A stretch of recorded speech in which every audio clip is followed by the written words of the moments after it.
एक देश एक चुनाव के मुद्दे को लेकर देश में बहस छिड़ी हुई है।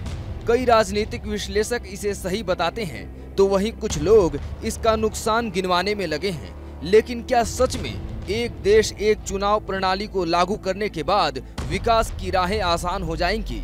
आखिर क्यों केंद्र के सत्ता में बैठे पीएम मोदी इस बात पर लगातार जोर दे रहे हैं? क्या सच में एक देश एक चुनाव से पूरे देश को फायदा होगा?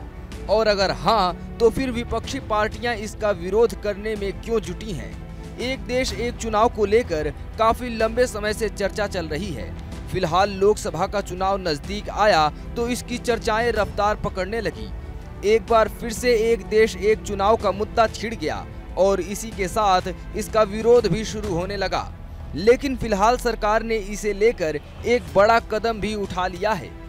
केंद्र सरकार ने वन नेशन वन इलेक्शन का खाका तैयार करने के लिए एक समिति गठित करने का आदेश दिया है और इस समिति की अध्यक्षता करने की जिम्मेदारी पूर्व राष्ट्रपति रामनाथ कोविंद को सौंपी गई है।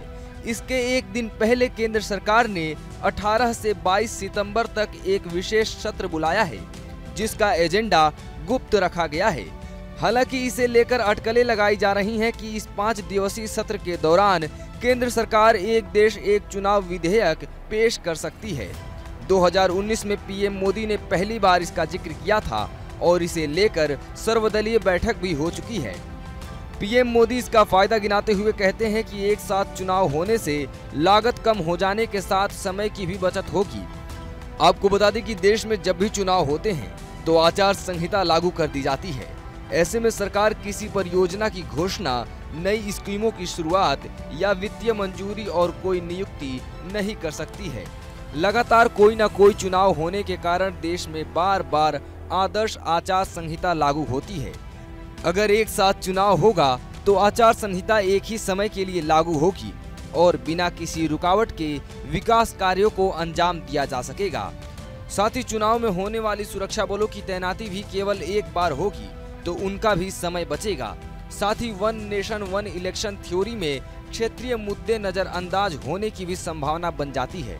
लेकिन ये रास्ता इतना आसान नहीं होने वाला है, क्योंकि एक साथ पूरे देश में चुनाव कराने के लिए कई राज्यों के विधानसभा कार्यकाल को 1 साल के लिए बढ़ाना पड़ेगा, तो वहीं कई राज्यों में विधानसभा भंग करना पड़ेगा। एक तरफ सरकार इस ओर अपना कदम बढ़ाती हुई नजर आ रही है तो वहीं दूसरी तरफ इसके विरोध में विपक्षी नेता अलग अलग प्रतिक्रियाएं दे रहे हैं। ओवैसी का कहना है कि ये संविधान के खिलाफ है, एक देश एक चुनाव कभी नहीं हो सकता। वहीं कांग्रेस नेता आरिफ नसीम खान ने कहा कि इसके पहले कभी पूर्व राष्ट्रपति को ऐसी जिम्मेदारी नहीं सौंपी गई। मोदी सरकार में लोकतंत्र की कोई जगह नहीं है। तो दूसरी तरफ आप प्रवक्ता प्रियंका कक्कड़ ने कहा कि बीजेपी इंडिया गठबंधन से डर गई है, इसलिए इन्होंने गैस सिलेंडर की कीमत 200 रुपए कम कर दी और अब संविधान भी बदलने की तैयारी कर रहे हैं। लेकिन बावजूद इसके वह आगामी चुनाव हार जाएंगे। फिलहाल 18 से 22 सितंबर को होने वाली विशेष सत्र पर पूरे देश की नजर टिकी हुई है। Bureau report, news India digital.